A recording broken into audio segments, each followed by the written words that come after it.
Assalamualaikum warahmatullahi wabarakatuh. Selamat datang di Ala Koi. Kalau mau ikan koi yang bisa tumbuh jumbo dan badannya besar, lebar, kemungkinannya lebih besar kalau kita pelihara yang betina. Seperti di kolam ini 100% betina, gede-gede. Ini usia setahun setengah belum nyampe. Size-nya rata-rata udah 50 cm. Bahkan ada yang udah sampai 60 cm juga ada. Kalau yang jantan, dari hasil ternakan kita sendiri, yang bisa tumbuh paling besar itu cuma ada 7 ekor, dan paling besar 50 cm. Yang lainnya masih di bawah 50, 40 sekian. Tapi, kalau kita mau pelihara koi betina, resikonya kita harus buang telur, yang katanya ribet banget dan terlihat sangat merepotkan. Nah, hari ini kita mau tunjukin gimana caranya buang telur ikan koi yang aslinya gampang banget, segampang itulah. Terus kita mau tunjukin juga kondisi ikannya sebelum dia gendong telur seperti apa, terus pada saat gendong telur, dan setelahnya perubahannya jadi seperti apa. Karena itu saya sendiri cukup kaget, kok jadi begini. Terus terakhir, nanti kita mau bahas juga gimana kalau misalkan ikan koi udah terlanjur buang telur di kolam. Treatmentnya seperti apa, yang pasti gampang banget, nggak pakai ribet, nggak pakai ngerepotin. Oke, pantengin terus videonya.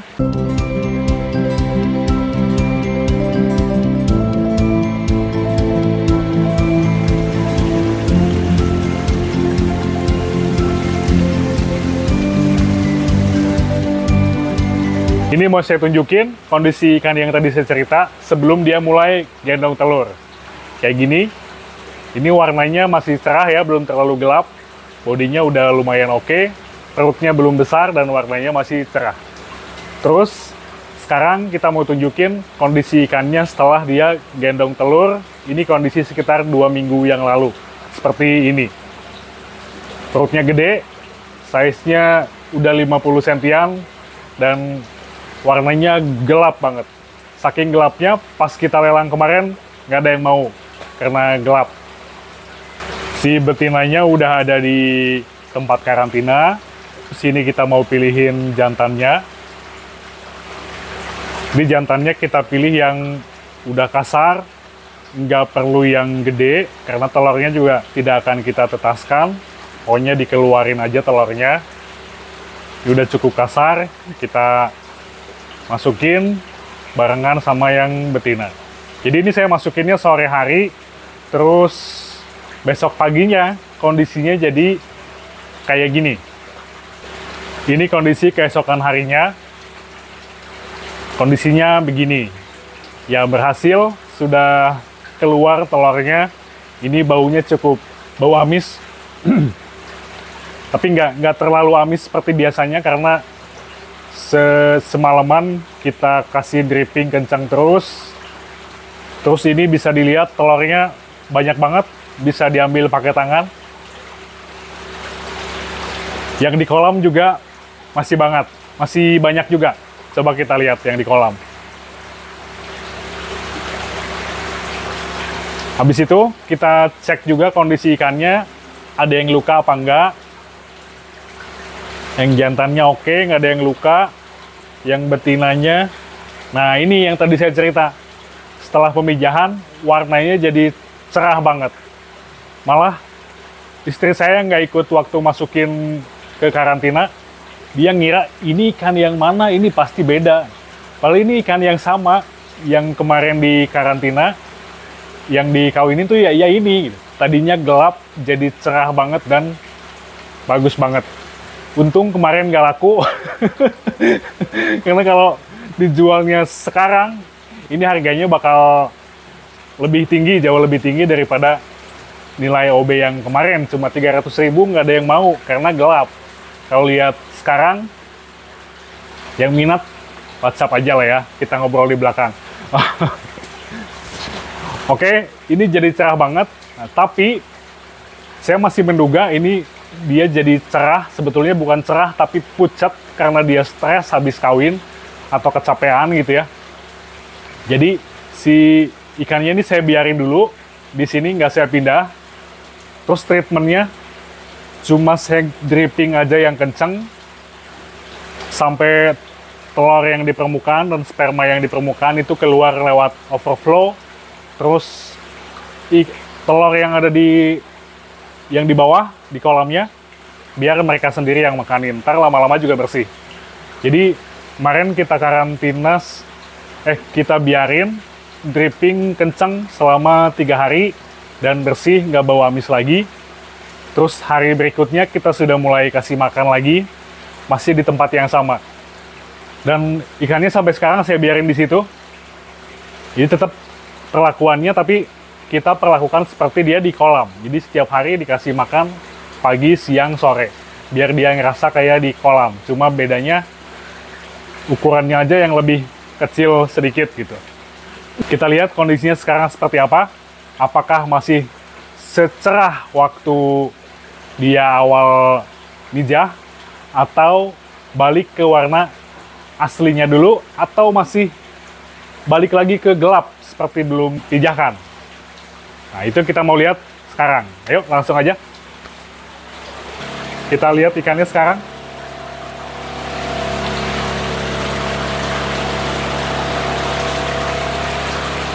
Oh, kayak gitu, kita buka dulu ya.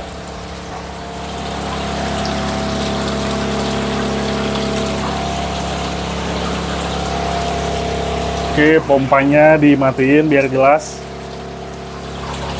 Generatornya diangkat.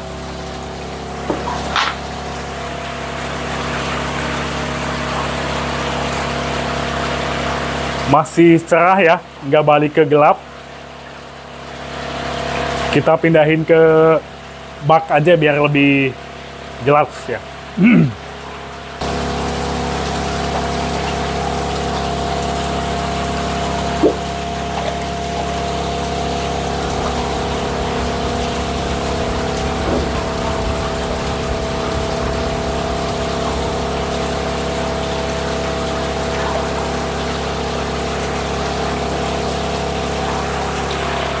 Shoot.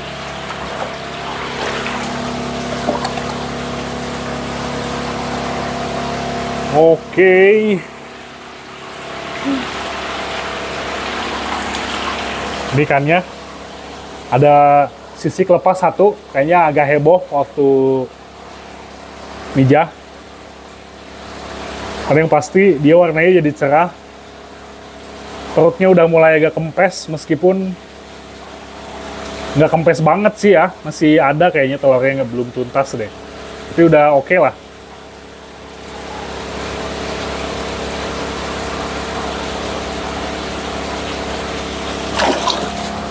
Kita pegang sedikit. Oh iya, nggak gampuk kok, menggendut aja.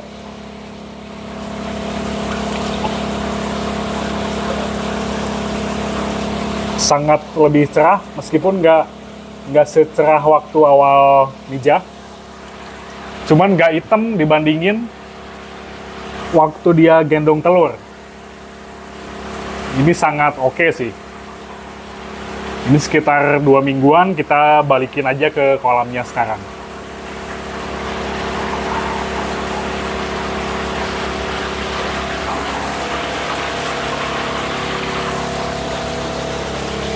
Dibalikin, Van.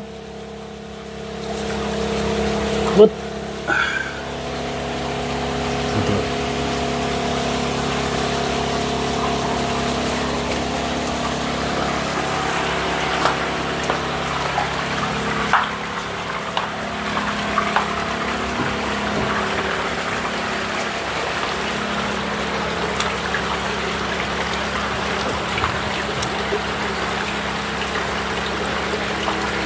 Balik di kolam asalnya, isinya ibu-ibu semua. Oke, aku pulang. Siang jantan kita balikin juga.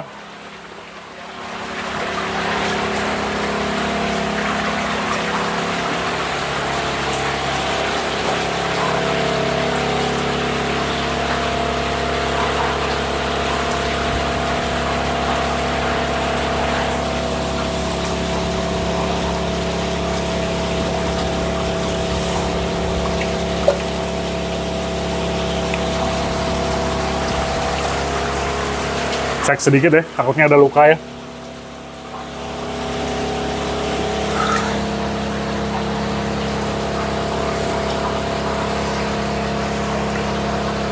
Aman. Ini udah tidak sekasar sebelumnya waktu kita mau pijahkan. Ini masih ada kasar sih, cuman nggak terlalu lah. Jadi kalau ikan jantan kasar itu normal ya, nggak usah khawatir, bukan sakit. Kita balikin ke kolam asalnya.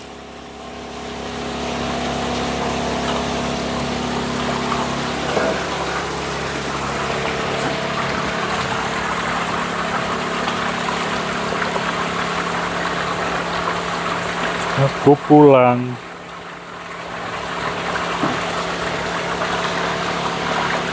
Oke. Jadi kayak gitu. Waktu sebelum tadi bisa kita lihat kondisinya. Kita taruh sini sebelum gendong telur. Terus pada saat ngedong telur, gelapnya kayak gini. Dan setelahnya jadi lebih cerah seperti ini. Saya lupa waktu awal seperti apa. Silahkan dibandingkan sendiri ya. Terus kalau ada yang tahu kenapa bisa perubahan warnanya bisa kayak gitu pada cagoy khususnya, dari cerah, gelap, terus balik lagi cerah setelah buang telur, itu penyebabnya apa saya nggak tahu. Terus saya sedikit baca-baca juga tentang,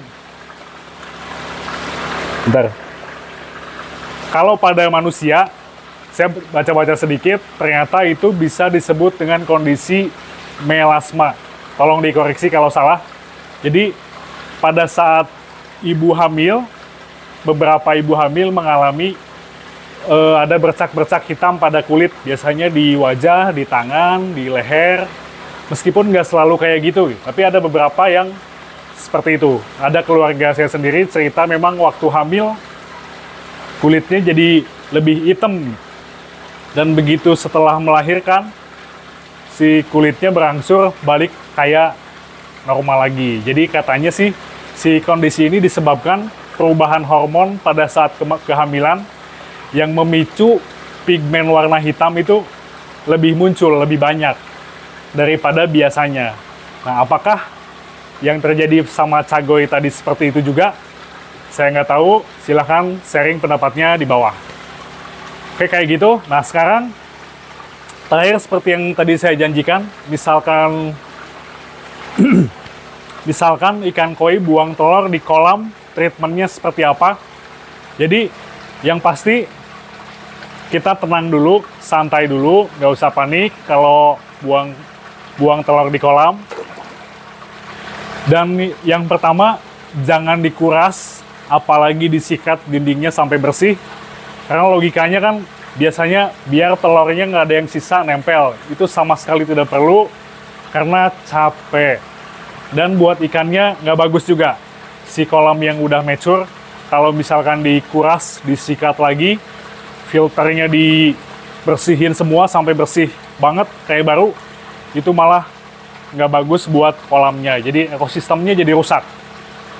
Dan selain jangan dikuras, si ikannya nggak perlu dipindah atau dikarantina di tempat lain. Yaudah, biarin aja di sini, karena telur ikan yang ada di kolam dan nempel di dinding-dinding, itu biar mereka aja yang bersihin sendiri.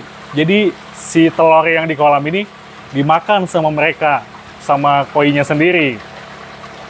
Dan itu cukup lebih cepat daripada kalau ikannya dipindah, telurnya ada nggak diapa-apain, mending ada ikannya biar dimakan cepat, lebih bersih. Nah, yang bisa kita lakuin buat ngebantu, paling dikasih dripping aja kayak gini. Kalau ini di sini kita dripping normal sehari-hari segitu. Jadi kalau setelah buang telur, drippingnya digedein lah, biar ada pergantian air secara bertahap, tapi dalam jumlah yang banyak. Tapi prosesnya pelan-pelan, nggak langsung. Yang bisa dilakuin lagi, kalau mau lebih cepat, biar cepat bersih, dengan cara kayak tadi pun, dripping aja, itu biasanya 3 hari sampai 1 minggu udah bersih, udah kembali seperti sebelumnya, nggak bau amis dan ikannya udah sehat, nggak sakit sih, jadi ya ikannya normal-normal aja. Kalau mau lebih cepat lagi, bisa ditambahin bakteri starter di chamber filter. Jadi ditingkatkan si jumlah bakteri penitrifikasi, biar bau amis, dalam hal ini bisa diterjemahkan sebagai amoniak, itu bisa diurai dengan lebih cepat di filter. Yang pasti, dipastiin aerator tetap nyala kencang, pompa berfungsi dengan baik. Selebihnya dari di luar itu nggak usah diapa-apain, karena kalau diapa-apain malah bahaya buat ikannya dan kolamnya, ekosistemnya jadi rusak. Oke, gitu aja. Makasih yang udah nonton. Silahkan komentar di bawah pendapatnya gimana. Like kalau suka videonya, dislike aja kalau nggak suka. Dan subscribe biar langsung tahu kalau kita update video baru lagi. Makasih yang udah nonton. Assalamualaikum warahmatullahi wabarakatuh.